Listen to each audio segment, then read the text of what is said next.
Greetings, dear friends.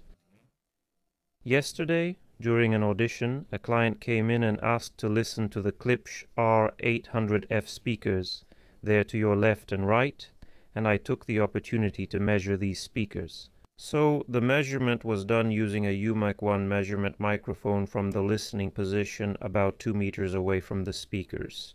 The speakers are placed about 50 centimeters from the wall, and the distance between the speakers is roughly 2 meters.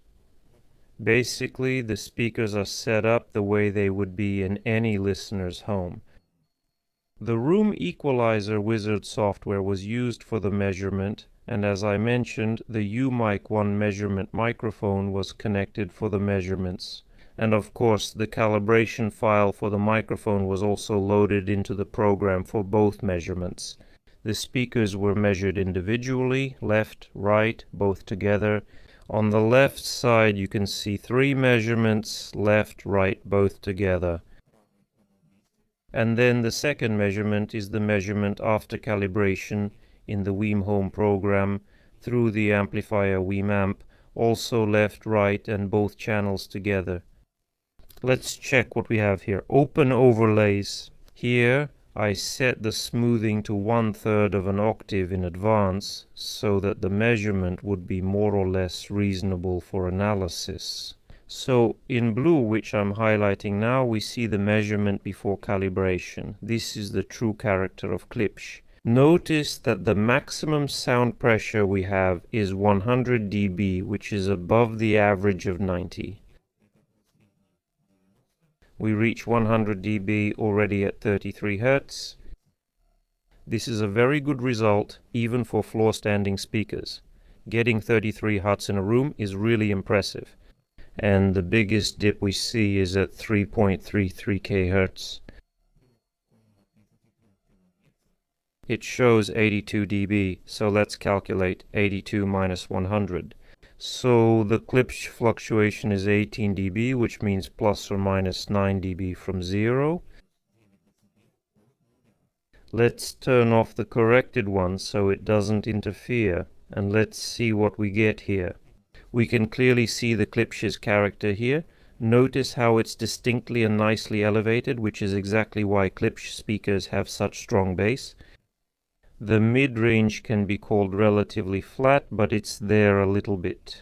We have a boost at 500 Hz, but overall it's almost flat, and we get a very strong boost starting after 3.5 kHz. And this boost continues all the way to the very end. Basically, what we get in terms of sound is a good articulated mid-range, powerful boosted bass, and a very clear, sharply defined treble. And, Klipsch speakers actually sound really great. I also listened to them together with the client, both before and after separately, and I can say this. Even though these Klipsch speakers are budget floor standards, they retail for 1,198 euros. You can check the link in the description. And despite the modest budget, these speakers easily create a soundstage with a depth of about 1 to 1.5 meters. Surprisingly, you get clear images of the musicians on the left, right, and center, creating 3 or 4 distinct images. The music has a very articulated, clear texture, all the instruments are heard very well, and there's this bass boost that we see on the guitar, the graphs, and the rise in the high frequencies. They don't interfere with listening at all. On the contrary, they make the sound very rich and pleasant. Whether you'll like it or not is a question for you, so write in the comments and let us know. Now let's see what we got with the measurements after I made the adjustments in the WIM Home app. Look, first of all, the difference has decreased. The app reduced the bass. Now we no longer have 100 dB on the bass. Now it's 94 dB on the bass. But still the dip in the mid-range remains, and it's at 82. 82 minus 93. Overall, we had a 12 dB difference after the correction. The bass was reduced. We slightly lowered the high frequencies, slightly balanced the mids, but this is automatic correction. And what did we get in terms of sound quality? You know, I listened after the correction as well, and here's my observation. Klipsch doesn't need to be corrected. So, just as they are, with those boosted bass, it's not bad, it's good. They sound nice and beautiful. The speakers handle the bass perfectly, there's no muddiness, they're clear, and they're well controlled by the Winamp Ultra. That's how it should be left, because as soon as the bass goes away, something else starts to dominate in the sound. This boosted treble, which the software no longer corrects, because the software only corrects up to about 7 kHz by default, and beyond that, everything is left as it is. It stays the way it was. This has to be corrected manually, and as a result, the sound becomes thinner, it becomes kind of sharp and harsh. So guys, Klipsch, don't tweak them. These are good speakers that sound great. I like their character.